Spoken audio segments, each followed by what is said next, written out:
Dalam cerita video sebelum ini ada cerita tentang Hornet Nest di dunia intelijen, di mana sebelum ISIS diciptakanlah ideologi baru terlebih dahulu selama 6 tahun oleh 18 doktor ilmu agama. Dalam dunia ekonomi, sering kita seakan kaku kepala kita berhadapan dengan teori ekonomi yang ternyata tidak sejalan dengan aplikasinya dalam strategi bernegara. Apakah ada dualisme dalam ekonomi tersebut? Ekonomi kampus adalah ciptaan dalam tanda petik agar kalau dipraktekkan pada sebuah negara ilmu tersebut usut. Sementara yang negara adidaya lakukan itu bukan ekonomi yang diajarin di kampus. Jadi ilmu kampus ternyata ilmu ciptaan rekaan semata. Hornet Nest ekonomi ternyata ada. Ideologi ekonomi untuk menjebak itu ternyata ada. Batasan atau barrier to entry agar negara lain tidak bisa sekuat negara adik kuasa itu didesain agar negara pemenang perang yaitu Amerika dan negara Eropa Barat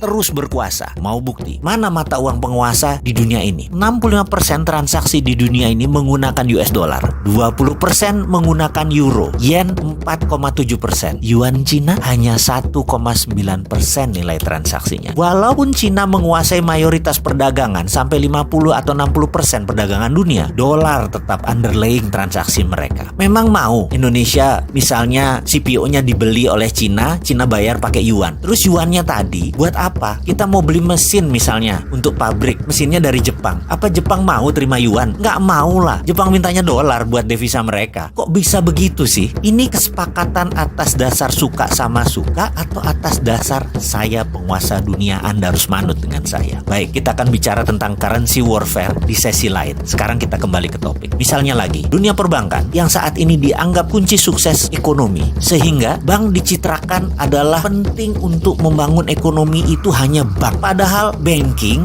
atau perbankan benar, tapi bank tidak. Bukan jadi kunci, banking yang jadi kunci, bukan bank. Tetapi karena sudah ada doktrin di banyak otak para pejabat dan akademisi bahwa banklah yang terpenting, jadi bank harus dilindungi. Padahal bank itu didesain untuk orang kaya saja. Ini by design agar memang kekayaan menumpuk di komunitas 3%. Bank bukan buat semua orang, dan itu sudah masuk di kepala kaum bankers di bawah sadarnya. Padahal bankers itu pelayan kaum kapitalis, bukan pelayan rakyat. Mau bukti? Maaf ya, kalau sudah bicara tentang banking, si Sontoloyo ini tegangan tinggi. Karena apa? Nyerempet riba, pasti tegangan tinggi. Kita lanjut. Misalnya dengan ada namanya asset based loan atau pinjaman berbasis aset. Itu hanya komunitas 3% saja yang bisa pinjam bank karena punya kolateral, punya jaminan. Coba yang lain nggak punya kolateral, jadi bisa apa? Atau kita ambil contoh lagi deh. Ini cara ngitung yang aneh bin ajaib. Kita ada kolateral, kita mau beli rumah, kita ambil KPR. Kredit ini dihitungnya caranya aneh bin ajaib karena untuk menguntungkan bank. Kita tahu pada saat kita menyicil tuh ada cicilan pokok, ada bayar bunga. Dan itu lucunya bukan pakai proporsional yang sama. Misalnya kita bayar 2 juta setiap bulan. Di awal-awal cicilan, lucu, yang 1,5 juta buat bayar bunga, yang pokoknya hanya 500 ribu. Nanti kalau sudah tahun ke-15 sudah mau lunas, dibalik 2 juta tadi, yang 1,5 buat pokok, yang 500 ribu baru bayar bunganya. Bunganya mengecil. Itu mereka ngambil bunga di depan. Itu rentenir banget. Ini gila dunia perbankan ini. Dan herannya itu dilindungi oleh pemerintah lagi. Hebat bener dah. Kesimpulannya, bank itu menyedot dana orang kebanyakan. Namun pembiayaannya hanya untuk orang kaya. Bagi saya, kalau ini didiamkan, ini namanya kita orang bodoh. Kapan kita bisa berdiri di atas kaki sendiri kalau kayak gini? Harusnya ada project based loan, pinjaman berbasis proyek. Tidak harus aset. Selama ada revenue, selama ada omset, selama ada profit, boleh dibiayai. Dunia perbankan harusnya dibuka lebar-lebar. Bukan dunia bank ya. Dunia perbankan harusnya dibuka lebar-lebar. Sehingga banking bisa dilakukan oleh non-bank. Banking 5.0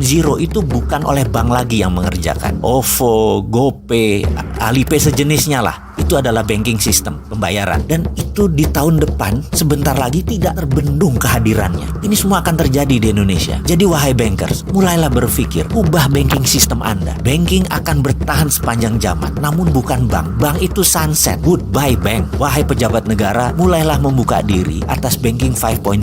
Banking from non-banking system. Sehingga riba bisa hilang.